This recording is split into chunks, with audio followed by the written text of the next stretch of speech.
Halo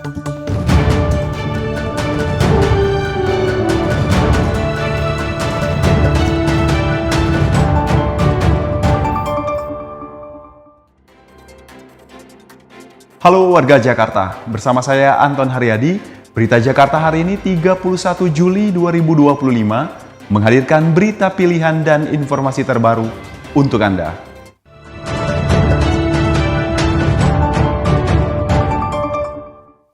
Warga Jakarta, sebelum kita ke berita utama berita Jakarta hari ini, dari meja redaksi telah kami siapkan 3 berita pilihan dari website beritajakarta.id berikut ini. Informasi pertama, Dinas Komunikasi Informatika dan Statistik atau Diskominfotik DKI Jakarta menggelar acara ngobrol bareng Berita Jakarta di kantor Kelurahan Papanggo, Jakarta Utara. 100 warga ikut dalam kegiatan yang bertema cerdas melalui akses informasi dan pemberdayaan masyarakat di era digital. Kegiatan ini bertujuan untuk mengedukasi warga agar semakin tahu kemajuan teknologi, terutama masalah transaksi digital. Informasi selanjutnya, untuk meningkatkan literasi generasi muda, DPRD DKI Jakarta ingin Dinas Perpustakaan dan Kearsipan atau Dispusip DKI Jakarta memperbanyak pojok baca di rumah ibadah dan permukiman padat penduduk. Tidak hanya menyediakan buku bagi pojok baca, Dispusip DKI juga harus bisa membuat promosi kreatif untuk menarik minat membaca masyarakat sekitar. Kemudian ada informasi, pemerintah Provinsi DKI Jakarta akan melakukan pemekaran wilayah di Kelurahan Kapuk, Cengkareng, Jakarta Barat. 2 nama kelurahan baru telah disiapkan, yaitu Kapuk Barat dan Kapuk Timur.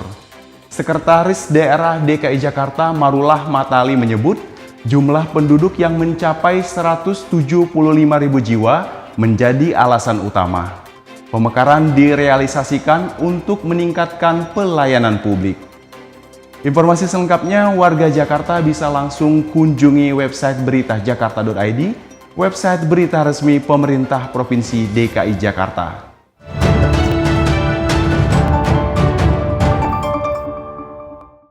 Kita beralih ke berita pertama, berita Jakarta hari ini. Pemerintah Provinsi DKI Jakarta berhasil menagih 45 kewajiban fasilitas sosial dan fasilitas umum atau Fasos-Fasum dengan total nilai mencapai 4,4 triliun rupiah.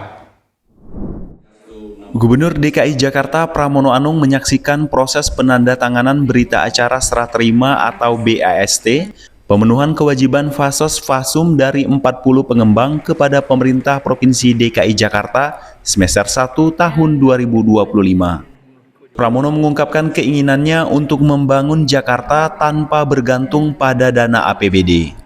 Untuk itu, Pramono menjanjikan kemudahan birokrasi kepada para pengembang, termasuk dalam urusan koefisien lantai bangunan atau KLB.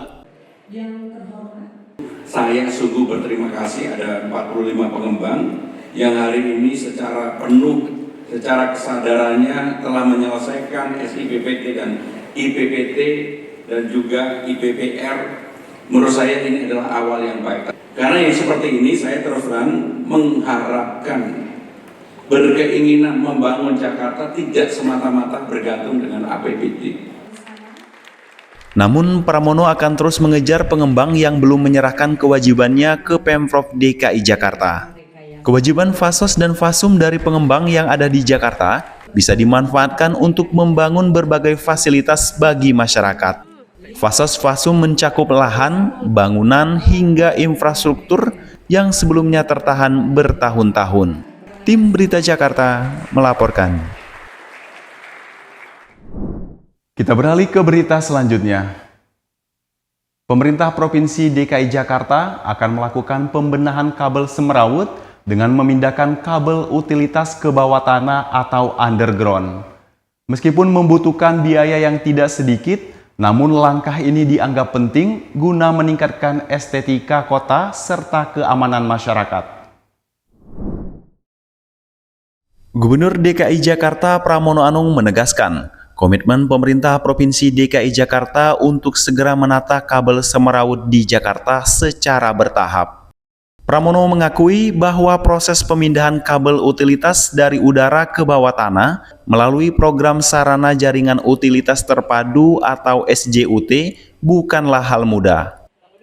Pelaksanaannya membutuhkan perencanaan yang matang, tidak hanya masalah infrastruktur, tapi biaya pembangunannya cukup mahal. Jadi SJUT untuk memasukkan kabel ke dalam ini kan bukan program yang BIM salah BIM karena biayanya juga cukup mahal. Memang sekarang ini daerah yang sedang dikerjakan di Jakarta Selatan, terutama di Kebayoran Baru dan sebagainya, dan secara bertahap. Tetapi semangat untuk menurunkan itu sudah kita lakukan. Tahun 2025 ini, Dinas Bina Marga DKI Jakarta menargetkan bisa melakukan pemindahan kabel udara sepanjang 90 km yang berada di wilayah Jakarta Selatan dan Jakarta Timur. Pembenahan ini diharapkan dapat menciptakan lingkungan kota yang lebih tertata, aman, dan nyaman bagi seluruh warga Jakarta. Tim Berita Jakarta melaporkan.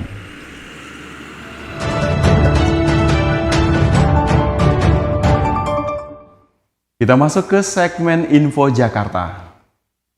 Dinas Pendidikan DKI Jakarta membuka pendaftaran bantuan pendidikan masuk sekolah atau BPMS tahun 2025. Periode pendaftaran dibuka 30 Juli hingga 8 Agustus 2025. Untuk syarat dan ketentuannya bisa dilihat dalam informasi berikut ini.